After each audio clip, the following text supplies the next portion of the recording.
Quiero saludar a todos los hermanos que están compartiendo esta reunión vía Facebook y vamos a compartir la palabra del Señor. Que Dios les bendiga a cada uno de los que están compartiendo, los hermanos que estamos aquí reunidos presencialmente, y vamos a estar terminando en lo que comenzamos el domingo pasado. ¿Cuál es el precio por robar a Dios del anatema?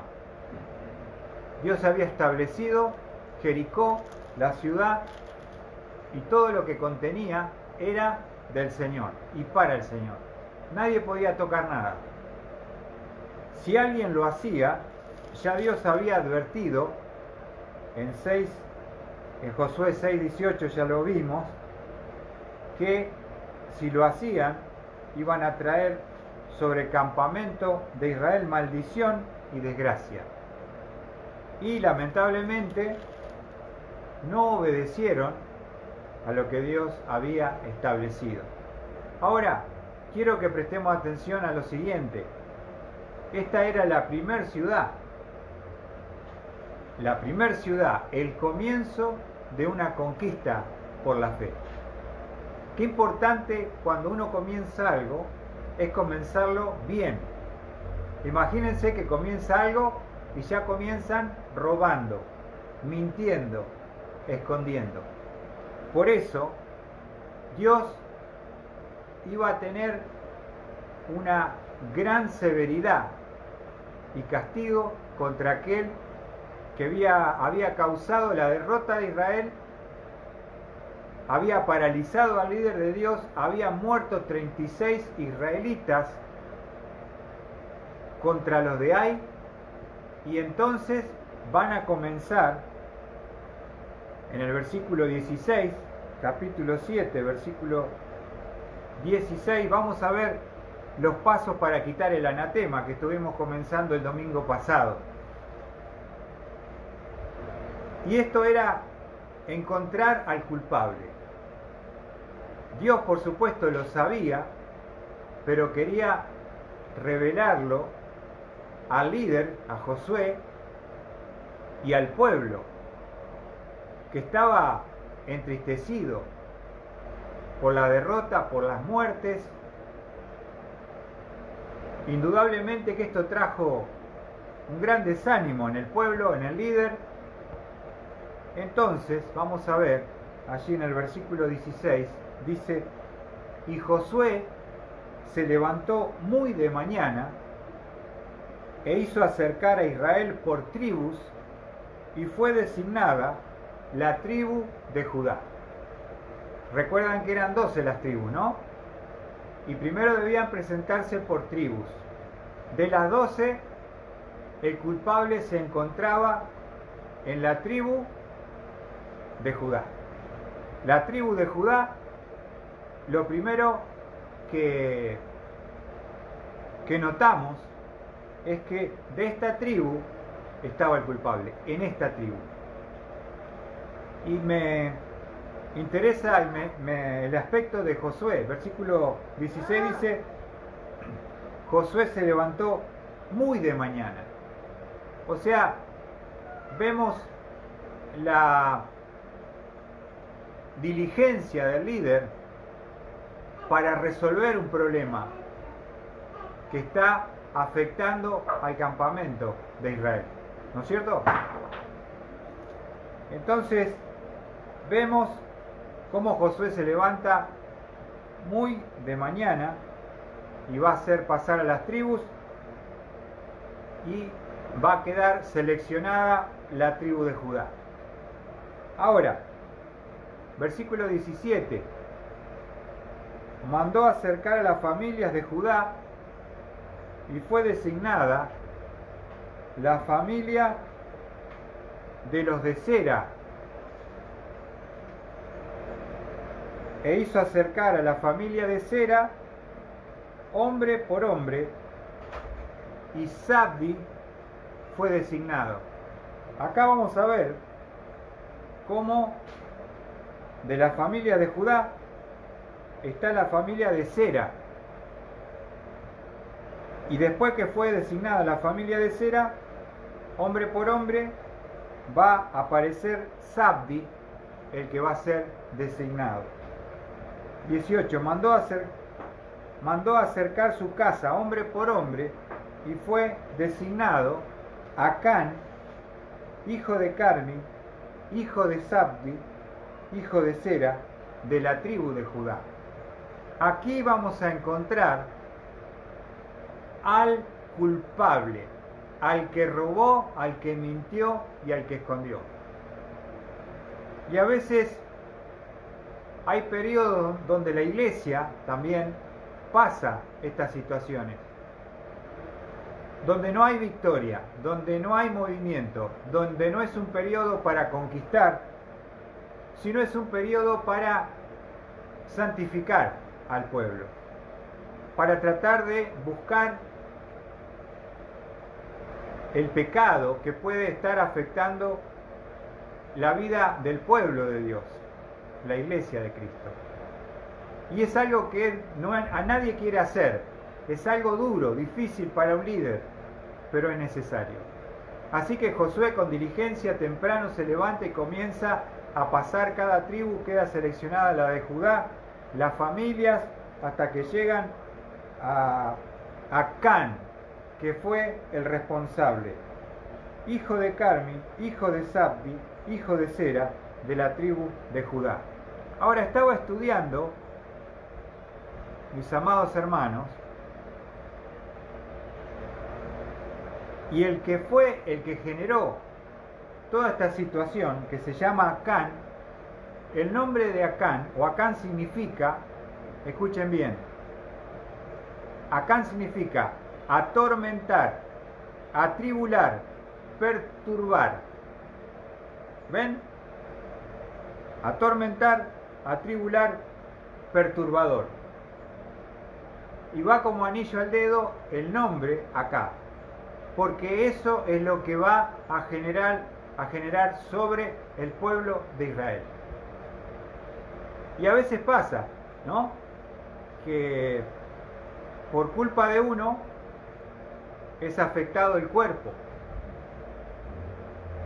porque la palabra de Dios lo dice así, y nosotros tenemos que comprender que justamente somos responsables de nuestros hechos, de nuestras decisiones, no solamente en forma personal, familiar, sino congregacional. Y cuando hay algo grave que está afectando el testimonio de la iglesia, está paralizando al líder, está causando derrota, hay que orar hasta que el pecado sea manifestado, juzgado y disciplinado. Porque no es que estamos en la gracia, como dice Pablo, ¿qué pues pecaremos para que la gracia abunde? De ninguna manera, porque Cristo nos salvó para una nueva vida, no para vivir como nosotros estábamos en el pecado en el pasado, sino una nueva vida. Y por supuesto que puede uno fallar, que puede uno caer, que puede haber pecado. En todo lugar lo hay. El tema es que el pecado sea identificado y sea juzgado, sea disciplinado. ¿Para qué? Para que la ira de Dios que se encendió pueda ser apagada y podamos tener bendición, victoria y vida eterna. Qué importante, ¿no?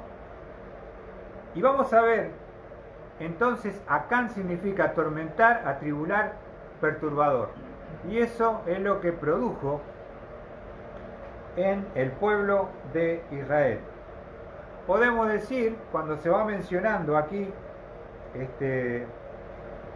Acán, su papá se llamaba Carmi, y su abuelo era Zabdi, y su bisabuelo era Zera, de la tribu de Judá, en ese orden.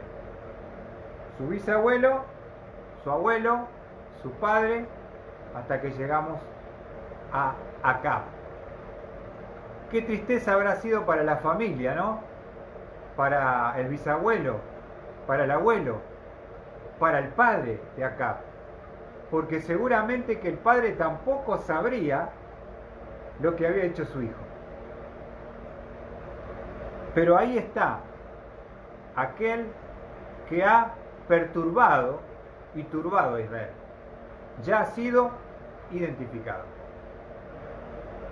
Ahora, sigamos avanzando. Mandó acercar a su casa hombre por hombre y fue designado Acán, hijo de Carmi, hijo de Zabdi, hijo de Sera, de la tribu de Judá. Entonces Josué dijo a Acán: Hijo mío, te ruego, da gloria al Señor, Dios de Israel, y dale alabanza. Declárame ahora lo que has hecho, no me lo ocultes. Me llama la atención las expresiones de Josué el líder. Josué lo va a indagar, lo va a enfrentar como el líder de Dios y le va a decir, fíjense, hijo mío, te ruego, en primer lugar, da gloria al Señor, Dios de Israel. Dale alabanza, gloria y alabanza. ¿Y qué es lo que da gloria y alabanza? La verdad, la confesión, el poder decir lo que pasó. Y eso a veces no lo tenemos en cuenta. Vemos la gloria del Señor y vemos la alabanza al Señor cuando nosotros abrimos nuestro corazón, humildemente nos humillamos. Un corazón contrito y humillado no despreciarás tú, oh Dios, dijo David. Sacrificio no quisiste y no te agradó todo lo que yo pude ofrecerte. Pero lo que vos no vas a rechazar es un corazón contrito, entristecido, arrepentido y humillado. No despreciarás tú, oh Dios.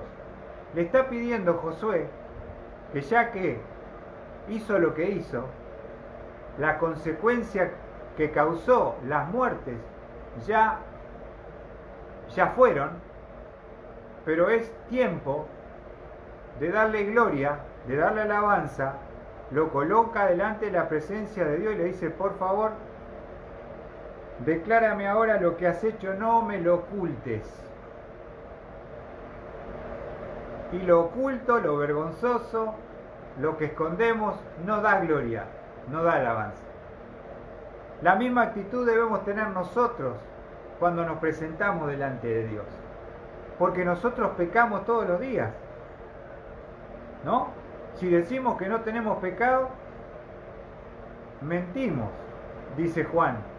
1 Juan 1:10. Y la verdad no está en nosotros. Y a veces nosotros nos habituamos tanto al pecado que no lo vemos tan malo o perverso como Dios lo ve. ¿Se entiende? Y nosotros debemos tener esta actitud que Josué le pide ahora acá. Hijo mío, da gloria al Señor, dale alabanza, declárame ahora lo que has hecho, no me lo ocultes. Y también, hermanos, una de las cosas que también puedo ver como principio en este capítulo 7 es cómo es una verdadera confesión bíblica. ¿Cómo es una verdadera confesión bíblica? ¿Saben por qué lo digo? Porque algo que a veces perdemos. 1 Juan 1:9 dice, si confesamos nuestros pecados, Él es fiel y justo para perdonar nuestros pecados y limpiarnos de toda maldad. Pero hay un condicional, si confesamos nuestros pecados. Dios ha puesto para el pecado del creyente después de tener a Cristo, eso sigue afectando. No pierdo la salvación, pero sí pierdo la comunión o el compañerismo con Dios. Afecta, se corta. Justamente Jesucristo, la última noche que estuvo con sus discípulos en la última cena, tomando un lebrillo, comenzó a lavar los pies de los discípulos. Y Pedro le dijo, tú lavarme los pies a mí, jamás. El Señor. Porque era un trabajo de esclavo, pero el Señor le está dando una lección y le dice, Pedro, si no te lavare, no tendrás parte conmigo. Y está hablando de esa futura suciedad que iban a tener los pies en esa figura de andar por el mundo, llenar los polvos de polvo los pies con las sandalias en los caminos polvorientos de Israel. Jesús dice, el que está bañado no necesita lavarse excepto los pies. Vosotros estáis limpios, aunque no todo, porque estaba Judas ahí. Pero entonces el cristiano, que está bañado, que ha sido salvado por la sangre de Jesús, necesitamos mantener nuestros pies limpios. Porque en el andar por este mundo diariamente, esa contaminación y suciedad nos llega y terminamos pecando contra Dios. Y me encanta la expresión del Señor, si no te lavare, Pedro, no tendrás parte conmigo. Y entonces, muchas veces escucho cómo las personas confiesan su pecado. Los creyentes llegan a la noche cansados, cometieron muchas faltas y dicen, Señor, perdóname por todo. En el nombre de Jesús, amén. Y a dormir.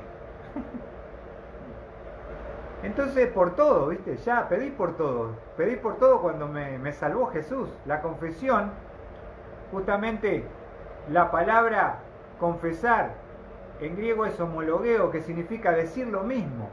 Es lo que Josué le va a pedir que haga acá. Declárame ahora lo que has hecho, no me lo ocultes. Tenés que decirme qué es lo que hiciste. No pedir por todos los pecados. No llegar cansado a la noche y decir, Señor, lavame. Tú sabes todo. Porque el propósito de la confesión es poder sentir que el pecado está mal. No acostumbrarme, que el pecado no endurezca mi corazón. Que yo veo el pecado como Dios lo ve. Y que eso me quita la posibilidad de tener parte, común unión con Él, como dijo Jesús. Entonces vamos a aprender de la declaración y la confesión de Acab cómo debe una persona, un cristiano, confesar sus pecados. Declárame lo que has hecho, dice el versículo 20. Acán respondió a Josué y dijo, en verdad he pecado contra el Señor Dios de Israel. Lo primero que vemos es que Acab se da cuenta de lo que hace. Y a veces pasa esto también, hermanos. El hecho de que Dios me perdone los pecados, todos los pecados que cometa después de tener a Cristo, no invalida la consecuencia que el pecado trae sobre el creyente. ¿Se entiende? Dios te perdona siempre, pero si Dios marca una consecuencia, la vamos a llevar a pesar del perdón. Yo veo acá una Acab que dice, ahora me doy cuenta que pequé contra quién. Contra Jehová, lo dice acá, contra el Señor Dios de Israel. En verdad he pecado. Ahora me doy cuenta de lo que hice. Pero por supuesto que el problema es que las consecuencias de lo que ha hecho acá no lo va a poder revertir.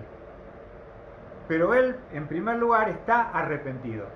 Eso es muy importante para confesar los pecados, porque a veces uno lo hace por costumbre, pero no lo hace de corazón. Tiene que haber un verdadero arrepentimiento. ¿Y cómo me doy cuenta que mi confesión es de corazón? Hay un versículo en Proverbios, si ustedes me acompañan, Proverbios 28, versículo 13. Proverbios 28, 13. Dice, el que encubre sus pecados no prosperará, mas el que los confiesa y los abandona hallará misericordia. ¿Cuándo hallamos misericordia? No cuando confesamos solo, sino cuando abandonamos el pecado. Porque muchas veces uno lo hace para quitar la culpa, porque nos sentimos mal, obviamente, de guardar cosas, pero no está la confesión hecha de corazón. Lo primero que podemos aprender es que acá está arrepentido. Dice, volviendo nuevamente a Josué 7, 20. Acán respondió a Josué y dijo, en verdad he pecado contra el Señor, Dios de Israel, y esto es lo que he hecho. Acá va a describir qué fue lo que hizo, y eso es confesión. Tenés que describirme a mí por qué estás acá. ¿Qué hiciste? ¿Por qué venís a mi presencia?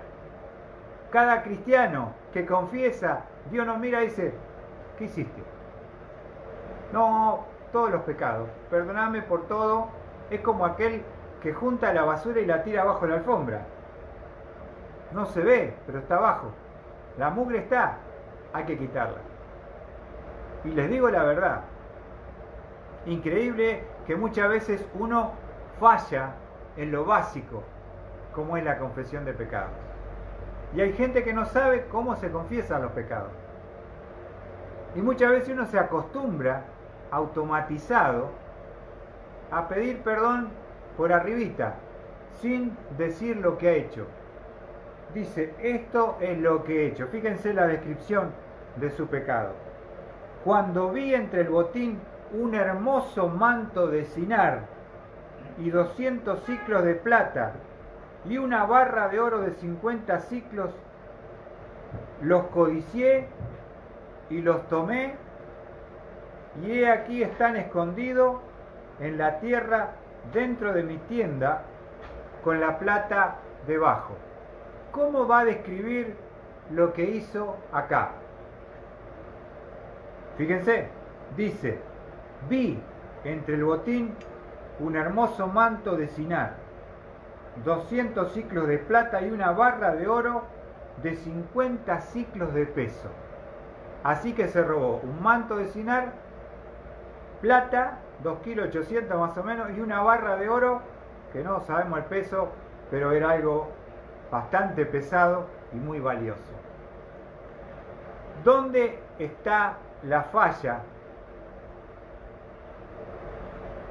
¿Dónde está la falla de Acán? La falla de Acán está en el versículo 21, porque dice, vi entre el botín. ¿Y por qué digo que la falla está en el versículo 21, hermanos? Porque Dios había prevenido, antes de entrar a conquistar Jericó, se acordarán ustedes, cómo prevenir la caída.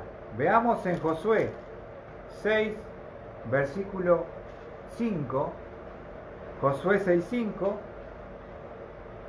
sucederá que cuando toque un sonido prolongado con el cuerno de carnero, y cuando oigáis el sonido de la trompeta, todo el pueblo gritará a gran voz, y la muralla de la ciudad se vendrá abajo. Entonces el pueblo subirá, observen, cada hombre derecho hacia adelante. Cada hombre, ¿cómo debía ser? Derecho hacia adelante. ¿Qué pasó con Acán? Dejó de mirar para adelante, y ahí fue donde ubicó el hermoso manto de Sinar que estaba a un costadito, y ya vio la plata y el oro, dijo, bueno, listo, ya está. ¿Por qué era responsable? Porque Dios había dado los pasos para no caer. Versículo 20. Entonces el pueblo gritó y los sacerdotes tocaron las trompetas, y sucedió que cuando el pueblo oyó el sonido de la trompeta, el pueblo gritó a gran voz y la muralla se vino abajo, y el pueblo subió a la ciudad. Cada hombre derecho hacia adelante tomaron la ciudad. Pero hubo uno que no miró hacia adelante, miró al costado. Y cuando uno mira, cuando no debe mirar, ¿qué va a pasar? Segundo paso, 3 pasos para la caída de Acán. En primer lugar, vio, pero dice en el 7:21, la segunda acción de mirar está en el 21, cuando dice: vi entre el botín un hermoso manto de cinar, 200 ciclos de plata, una barra de oro de 50 ciclos de peso. Los codicié. Segundo paso, vi, codicié, y en tercer lugar lo tenemos al lado, y lo tomé. Dios quería prevenir la caída de toda persona, derecho hacia adelante. Acán falló en mirar al costado. Una vez que vio, codició y terminó tomándolo. Estos son los 3 pasos para la caída. Todo entra por los ojos, los deseos de los ojos. Más del 70% de lo que captan nuestros sentidos entra por la vista. Por eso las propagandas y la televisión están diseñadas para captar tu ojo. Y para, a través de una propaganda, poder captar tu atención y llevarte a consumir el producto y que vos lo puedas codiciar y desear tomarlo o tenerlo. Los celulares, la cerveza, el encuentro con amigos, te marcan y te muestran una fantasía, una mentira, pero sabemos que como Satanás conoce cómo trabaja el corazón humano, y Dios también, por eso le dijo: miren derecho hacia adelante. Aquí vemos el proceso de la caída. Vi, codicié y tomé. Y después dice: he aquí están escondidos en la tierra dentro de mi tienda con la plata debajo. Así que ¿cómo no iba a estar maldito el campamento si el pecado de la mentira y el robo, la codicia y el hurto estaba ahí debajo de la tienda de Acán? Todo el tiempo el pecado estaba ahí. ¿Se acuerdan cuando Jonás, Dios le dice: ve a Nínive, y él huye, se toma un barco a Tarsis para huir de la presencia de Dios, y lo agarra una tormenta y parece que el barco se va a hundir, y todos los marineros, el capitán, empiezan a clamar, y Jonás está durmiendo, y lo despierta el capitán y le dice: hey, dormilón, clama a tu Dios. Y ahí él dice: ¿saben por qué está pasando todo esto? Porque yo estoy en desobediencia, porque estoy huyendo de la presencia de Dios. Tírenme al mar y el mar se les aquietará. Qué bárbaro, ¿no? El pecado no solamente me afecta a mí, afecta a los que me rodean, afecta a los que quiero, afecta a los que amo. Por eso es importante los principios de este capítulo 7 de Josué. ¿Cómo es una verdadera confesión bíblica? Tenés que decir lo que hiciste. Decí lo mismo. Describí cuál fue tu acción por la cual querés que Dios te perdone, según 1 Juan 1:9. Y si confesamos nuestros pecados, dice que Él es fiel y justo para perdonar nuestros pecados y limpiarnos de toda maldad. Alguna cosa que por ahí ni te diste cuenta, que tal vez has olvidado, que has ignorado por falta de conocimiento, Dios la limpia, dice la palabra. Tus pecados conscientes deben ser confesados, y lo inconsciente, Dios te limpia de toda maldad. Es un pasaje magnífico, 1 Juan 1:9. también para aprender nosotros. Y Josué envió emisarios, versículo 22.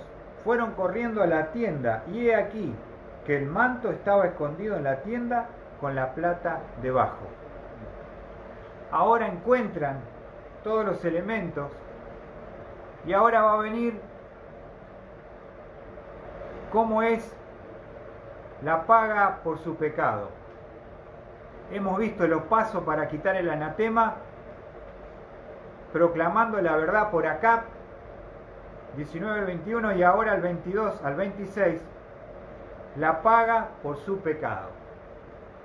Es muy triste, pero es importante que todo comienzo justamente pueda originarse en la verdad, en la limpieza y en la santidad. Si arrancamos de entrada mal, imagínense lo que iba a ser unos años después. Israel iba a desaparecer. Entonces Dios quiere marcar y mostrar que el pecado trae consecuencias, que las cosas se hacen como Dios pide, y aquel que no las cumpla sufrirá las consecuencias. Dice la palabra de Dios: los sacaron de la tienda, los llevaron a Josué y a todos los hijos de Israel y los pusieron delante del Señor. Aquí vemos que primeramente, cuando hay que juzgar algo, hay que ponerlo delante de la presencia de Dios. Porque Dios en definitiva es el que juzga, es el que establece el castigo. No es que uno lo hace como le gusta, como le parece o como yo interpreto. Para eso está la palabra que me dice qué pecado he cometido, que Dios condena y qué disciplina llevará. Primero hay que ponerlo delante de la presencia de Dios, nos dice el versículo 23. Pero también el 24, entonces Josué y con él todo Israel, el líder también está al frente, junto con el pueblo, tomó a Cam, hijo de Zera, y la plata, el manto, la barra de oro, sus hijos, sus hijas, sus bueyes, sus asnos, sus ovejas, su tienda y todo lo que le pertenecía, y lo llevaron al valle de Acor. Ahora, ¿qué impacto seguramente ha causado sobre Josué, que estaba tan paralizado por el pecado? ¿Se acuerdan que estaba postrado, estuvo varias horas y Dios le dice: levántate, hay pecado en Israel, ¿qué haces ahí tirado? Y ahí se levanta de mañana y comienza a buscar hasta que encuentran al responsable. Ahora, este juicio de Dios va a ser ejemplar, y Dios va a hacer participar al líder y al pueblo, para que les quede grabado y tengan temor de qué le pasará al próximo que cometa semejante acción. ¿Por qué es tan estricto y duro? Porque es el comienzo de la conquista. Si yo un cimiento ya lo comienzo torcido y mal, esa casa se va a caer. Y Dios quiere sentar un fundamento sólido para que haya claridad, para que haya entendimiento de cómo se va a conquistar al enemigo. No se puede con esta forma, dando ventaja, guardando pecado, y vamos a ir a enfrentarlo, porque vamos a ser derrotados. Pero hermano, dice ahí, llevaron todo, fíjense, sus hijos, sus hijas, sus bueyes, sus asnos, sus ovejas, su tienda, todo lo que le pertenecía, y lo llevaron al valle de Acor. El valle de Acor, Acor significa atormentado, afligir, turbación y dolor. Lo llevan al valle Al perturbador lo llevan al valle de la turbación. Como para hacer una comparación. Acab significa perturbador. ¿Dónde termina el perturbador? En el valle de la turbación. Un valle cerca de Jericó. Un valle que va a ser un fiel testigo de la justicia de Dios y la ira contra el pecado. Y para el pueblo, que quede bien claro y tengan temor de él, de que se debe respetar lo que Dios estableció. Se debe hacer a la manera, en la forma, como Dios nos está pidiendo. Ahora lo llevaron al valle de Acor, que repito significa atormentado, afligido, turbado y dolor. Allí lo van a llevar a él todo lo que tiene sus hijos, sus hijas. Y observen. Y Josué dijo, justamente haciendo una comparación con su nombre, ¿por qué nos has turbado? Acab significa perturbador. ¿Por qué nos has turbado? El Señor te turbará hoy. ¿Dónde? En el valle de Acor. Todo perturbador termina en el valle del juicio y la turbación. ¿Qué te parece? Todo perturbador termina en el valle de Acor. El Señor te perturbará hoy.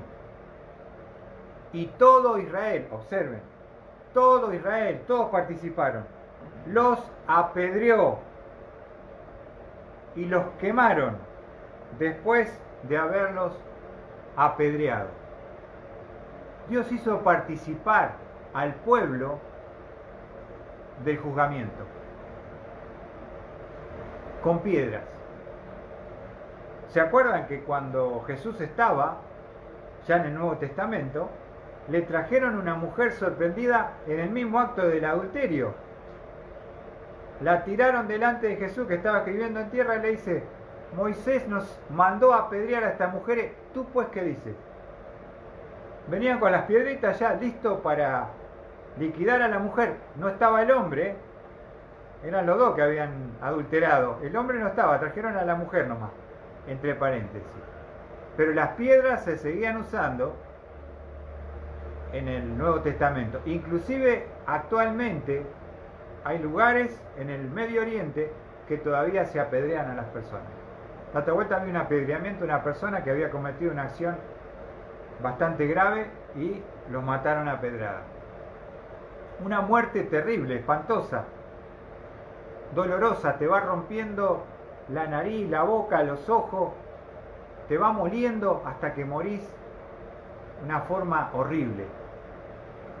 Para que te quede claro, para que tengas conciencia de que no se juega con Dios, que Dios castiga el pecado y que cada uno que llevó y arrojó la piedra se fue después con una conciencia diciendo: si yo llego a cometer tal acción como Acán, porque te puede pasar, yo voy a ser el próximo.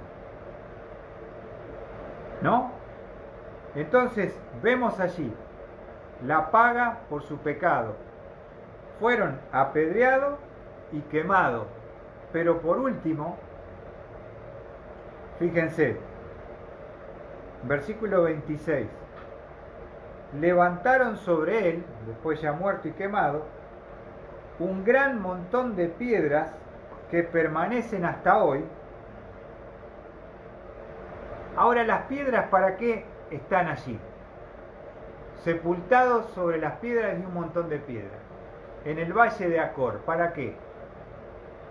Para testimonio de que Dios castiga el pecado y que Dios disciplina a su pueblo. ¿Se entiende? Cuando vos pasabas por el valle de Acor y veías todas esas pilas de piedras, decían: acá, ahí abajo, están los restos de Acán, aquel perturbador de Israel. Y a veces necesitamos, cuando vemos la disciplina en otro, también nos afecta a nosotros. Aunque hoy vivimos en un mundo liberal y la iglesia está en forma light, livianito, y ya el pecado no es tan pecado, ya lo negro no es tan negro, pero Dios no cambia y sigue siendo el mismo. Y quiero mostrarles que este lugar quedó como testimonio posteriormente. Vamos a ver dos pasajes, Isaías 65, 10. Ya con el profeta Isaías. Fíjense, esto quedó como un memorial para las generaciones de Israel futuras. Isaías 65:10 dice: Sharón será pastizal para ovejas, y el valle de Acor para lugar de descanso de vacas, para mi pueblo que me busca. Sharón será pastizal para ovejas, y el valle de Acor para lugar de descanso de vacas, para mi pueblo que me busca. Se menciona el valle de Acor. Oseas, uno más, 2:15. Oseas. Acá los quiero ver, Daniel, Oseas. Oseas 2:15. Dice la palabra de Dios: le daré sus viñas desde allí, y el valle de Acor por puerta de esperanza, y allí cantará como en los días de su juventud, como en los días que subió de la tierra de Egipto. El valle de Acor por puerta de esperanza. Hermanos, este es otro aspecto de Dios. No es solamente un Dios de amor, un Dios de gracia, sino un Dios de santidad y de justicia. Un Dios que también tenemos que nosotros no perder este concepto.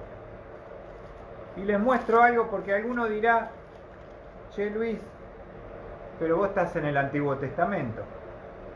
Eso era bajo la ley. Ahora Dios ya no mata a nadie en la iglesia. Y si yo te dijera que no es así, vamos a un ejemplo rápido. En Hechos capítulo 5. Vamos a la iglesia, que también están haciendo. La iglesia de Jerusalén, la primera iglesia, que comenzó con la venida del Espíritu Santo en el día de Pentecostés. Comienza a crecer la iglesia.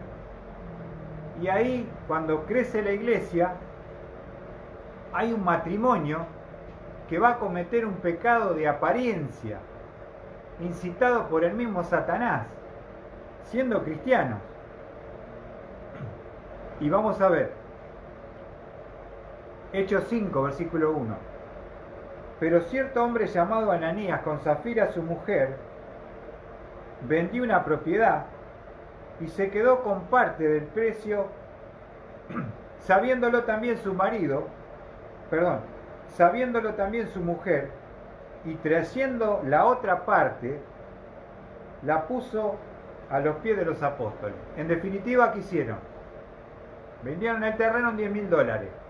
Se quedaron con 5, para que entendamos, y dijeron: vendimos el terreno en 5 y ponemos todo. Mintieron, robaron, se quedaron con 5 y dijeron: ¿quién se va a enterar?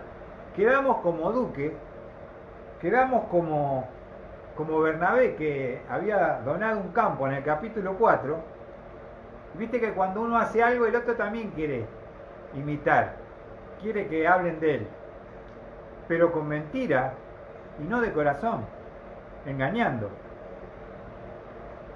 Dice, versículo 3, mas Pedro dijo: Ananías, fíjate lo que le dice: ¿por qué ha llenado Satanás tu corazón para mentir al Espíritu Santo y quedarte con parte del precio del terreno? ¿Quién le llenó el corazón? Ananías. Lo dice Pedro. Le diste lugar al diablo, querido. Satanás te llenó el corazón y querés venir a mentirle al Espíritu Santo. Observá. Mientras estaba sin venderse, ¿no te pertenecía? Y después de vendido, ¿no estaba bajo tu poder? Y sí, ¿por qué concebiste este asunto en tu corazón? No has mentido a los hombres sino a Dios. Pedro, con un espíritu de discernimiento y revelación, puede observar como apóstol todas estas cosas. ¿Cuál fue el castigo y disciplina? Versículo 5. Al oír Ananías estas palabras, cayó y expiró. Y vino un gran temor sobre todos los que lo supieron. ¿Cuándo tenemos temor de Dios? Cuando vemos que nuestro Dios puede quitarnos la vida. Que Dios no es solamente un Dios de gracia y misericordia, lo es de amor, sino de justicia y santidad. Y si Dios marca algo, tenés que tener temor, si no, ¿qué te va a frenar para no hacerlo? Y el temor vino sobre toda la iglesia, porque vieron que cayó muerto por su pecado Ananías. Los jóvenes se levantaron, lo cubrieron y sacándolo, le dieron sepultura. Después de un lapso como de 3 horas, entró su mujer, no sabiendo lo que había sucedido. Y Pedro le preguntó, dime, ¿vendiste el terreno en tanto? ¿En 5.000? Como puse el ejemplo. Y ella dijo, sí, fue el precio, 5.000. O sea, le da una oportunidad a Pedro que por ahí se le caiga la ficha y diga, no, mirá Pedro, obviamente ella no sabía que el esposo había muerto, pero le da una oportunidad para que pueda arrepentirse y tal vez decir, mirá, mentimos. Pero ella dice sí, en 5. Perfecto. Entonces Pedro le dijo, ¿por qué os pusisteis de acuerdo para poner a prueba al Espíritu Santo del Señor? Mira, a los pies de los que sepultaron a tu marido están a la puerta y te sacarán también a ti. Al instante ella cayó a los pies de él y expiró. Al entrar los jóvenes la hallaron muerta y la sacaron y le dieron sepultura junto con su marido. Y vino un gran temor sobre toda la iglesia y sobre todos los que supieron estas cosas. Temor de Dios no es miedo. Entonces, ¿qué es? Hay que temer. Israel temió cuando Acán fue muerto a pedradas, quemado y enterrado en el valle de Acor. Y la iglesia primitiva tuvo temor cuando Ananías y Zafira mintieron al Espíritu Santo. De esa misma manera, en la iglesia, en la gracia, y podría seguir con 1 Corintios, la disciplina en la cena. Muchos duermen. Duermen es muerte, muerte por disciplina. No nos equivoquemos, tengamos equilibrio para entender y tener un concepto claro de cómo es nuestro Dios. El pecado afecta mi vida, mi familia, mi iglesia. Tiene consecuencias y Dios las va a cumplir. Que Dios pueda bendecir su palabra, mis hermanos, y podamos tener temor del Señor y aprender de lo que significa cuando uno no respeta, no obedece a los mandamientos del Señor. Así que les agradezco por haber compartido esta reunión. Que el Señor los bendiga.